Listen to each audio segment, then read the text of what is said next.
నిజంగానే మన దగ్గర క్వాలిటీ యాక్టర్స్ లేరు, లేకపోతే యంగర్ జనరేషన్ చాలా మంది అవకాశాల కోసం రోజుల పడి తిరుగుతున్నారు. అయినా సరే హీరోయిన్లను ఎక్స్పోర్ట్ చేస్తున్నారంటే ఓకే సార్. హీరో కూడా కన్నడ నుంచి వెళ్ళి రావడము, వాళ్ళకు మదర్ ఫాదర్ క్యారెక్టర్లు చేసే వాళ్ళు కూడా కన్నడ వాళ్ళే రావడము, వాళ్ళకు తెలుగు నేర్పించి వాళ్ళ దగ్గర నుంచి వెళ్ళి అవుట్పుట్స్ తీసుకోవడం అని అంటే ఎంతవరకు కరెక్ట్? ఈ మధ్యకాలంలో నాకు క్వశ్చన్, ఈ మధ్యకాలంలో చాలా మంది actors the, serial actors the interviews చూశాను. మేము నచ్చట్లేదండి, ఏం చేయమంటారు? మాకంటే వాళ్ళంతా ఫిల్ అయిపోయిన తర్వాత ఎక్కడో మిగిలిపోయిన క్యారెక్టర్స్ మాత్రమే మా దగ్గరకు వస్తున్నాయి, మాకు పూట గడవాలి కాబట్టి కొన్ని ఇంకా తప్పక మేము వెళ్తున్నాము అనేసి అని చెప్పడము. చాలా మంది సీనియర్ యాక్టర్స్తో సహా కొన్ని వందల సీరియల్స్ చేసాం మేము, ఇలాంటి దుస్థితి మేము చూడలేదు అనేసి అని బాధపడుతున్నారు. ఓపెన్గా మాట్లాడుకుంటే లోపం మన వాళ్ళ దగ్గర ఉందా, లేకపోతే నిజంగానే అవుట్పుట్ కావచ్చు, లేకపోతే డైరెక్టర్స్కి తగ్గట్టుగా వీళ్ళు మౌల్డ్ అవ్వలేకపోతున్నారా అంటే ఏం చెప్తారు? మౌల్డ్ అవ్వకపోవడం అంటున్నా ఎందుకు కారమ్మా? అరే భాష రానోళ్ళు వచ్చి చేస్తున్నప్పుడు సింగిల్ టేక్లో చేయగలిగినట్టు మన మౌల్డ్ కాకపోవడం ఏంటి? అది కాదు, అది కానే కాదు. అలా ఏదో ఫ్రెష్నెస్ అంటున్నారు, చూసి మీ ఫేస్లో మొహమ్మొత్తింది అంటున్నారు, ఏదో కొత్త నీరు దించి వచ్చేస్తే పెద్దగా చేసేద్దాం అనే ఫీలింగ్తో ఉన్నారు వాళ్ళు, అంతే. ఇది ఒక రకమైన వ్యాపారం. వాళ్ళ యాంగిల్లో వచ్చి మనం మాట్లాడితే ఏమంటారంటే, ఇది కూడా డిస్కషన్ జరిగాయి. ఏమంటారు వాళ్ళు, వీళ్ళేమో వాళ్ళ మీద వస్తారు, వాళ్ళేమో వీళ్ళ మీద వస్తారు.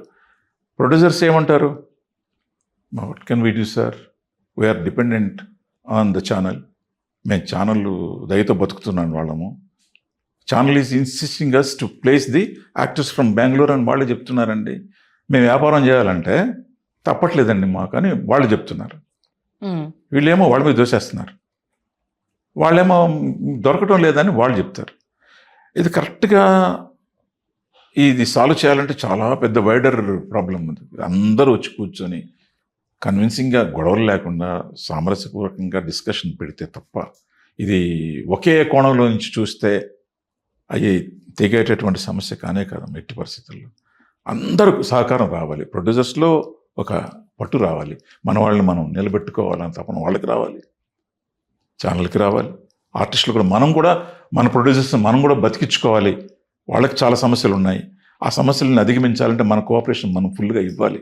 Yes we are ready to give అని ఒక అండర్స్టాండింగ్కి రావాలి.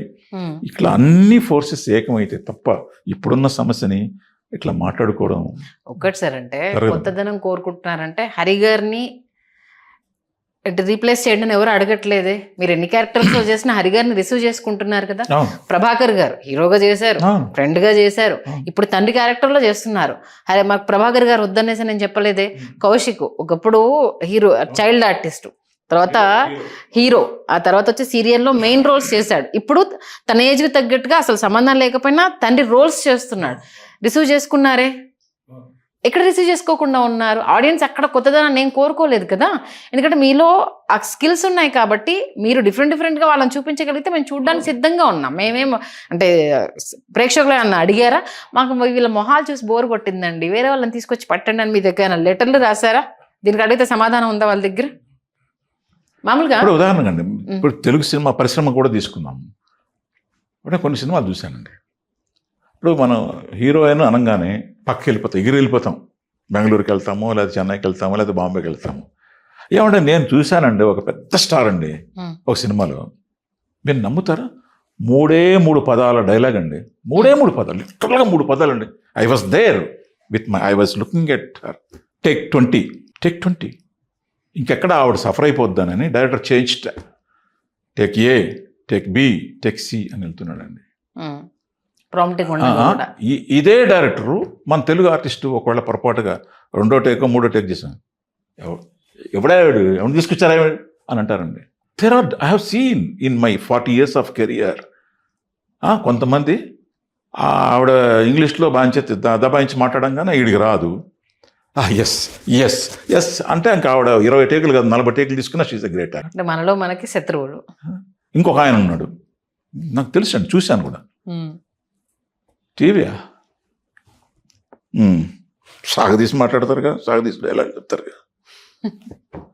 అరే పిచ్చిమొహమా, రాజమౌళి సార్ టీవీ ఇండస్ట్రీ నుంచి ఎంతమంది ఆర్టిస్టులు చేశారు sir. Don't degrade TV actors sir. దమ్ము మీలో లేక మాట్లాడకండి సార్. టీవీ యాక్టర్స్ ఎవరు తక్కువగా లేరు sir. They have got lot of potency.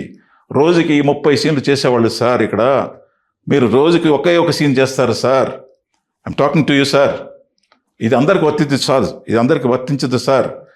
TV ఇండస్ట్రీని తక్కువ చేసి మాట్లాడే దర్శకులకు మాత్రం ఇది టచింగ్ సార్. సార్ మీలో చేయించుకునే దమ్ము ఉంటే సార్, టీవీ యాక్టర్స్ ఎక్కడ తక్కువగా లేరు సార్. నేను కూడా టీవీ యాక్టర్నే సార్. నేను నా చేత కూడా రాజమౌళి సార్ చేయించారు సార్, కృష్ణవంశీ సార్ చేయించారు సార్, గమ్యం యాష్ మన కృష్ణ సార్ చేయించారు సార్. Believe it sir. తక్కువ చేయకండి సార్. టీవీ యాక్టర్లు ఎవరు తక్కువగా లేరు సార్. దమ్ము మీలో ఉండాలి సార్.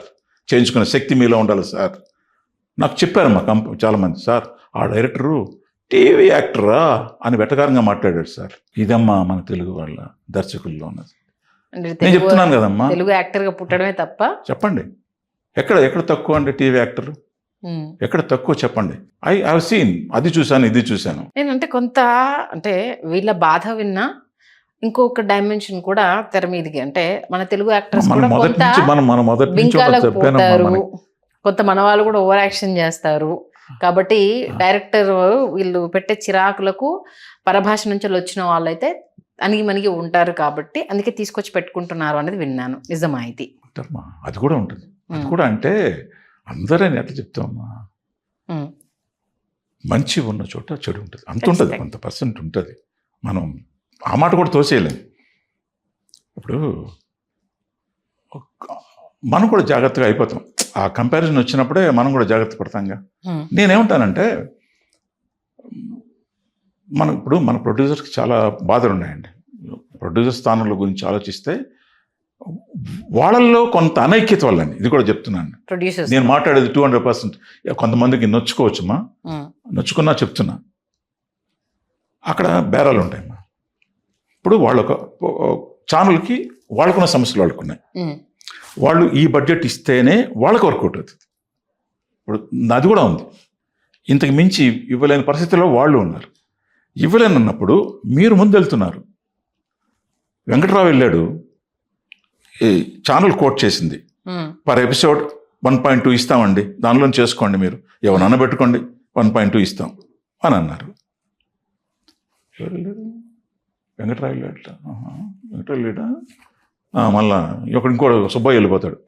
సుబ్బయ్య వెళ్ళిపోయి 1.2 చెప్పారంట కదా ఆయన, నేను మనకే చేస్తానండి అని ఈయన వెళ్ళిపోతాడు. వీళ్ళిద్దరు వెళ్ళారని ఇంకొక పుల్ల వెళ్తాడు, నేను 80కి చేస్తానండి, పిల్లవాళ్ళు లేరు అంటాడు. ఛానల్ అని చెప్తుంది. ఇప్పుడు బిజినెస్సే కదమ్మా, అది బిజినెస్సే కదా. వాళ్ళు కూడా ఏమంటారు, ఓకే డూ ఇట్, క్వాలిటీ లేకపోతే చెప్తాం, లేకపోతే నువ్వు యు ఆర్ రెస్పాన్సిబుల్ అంటారు. వాళ్ళు అటాక్ తీసుకోరు కదా. ఇక్కడ వీళ్ళకి ఐకమత్యం ఉండి ఉంటే అమౌంట్ తగ్గదు. So that you can give the quality. మీరేం చేస్తున్నారు, తక్కువ అమౌంట్ కోట్ చేసిన దానివల్ల మీకు ప్రాజెక్ట్ వస్తుంది. దానివల్ల ఏంటంటే మీకు ప్రెషర్ ఎక్కువైపోతుంది.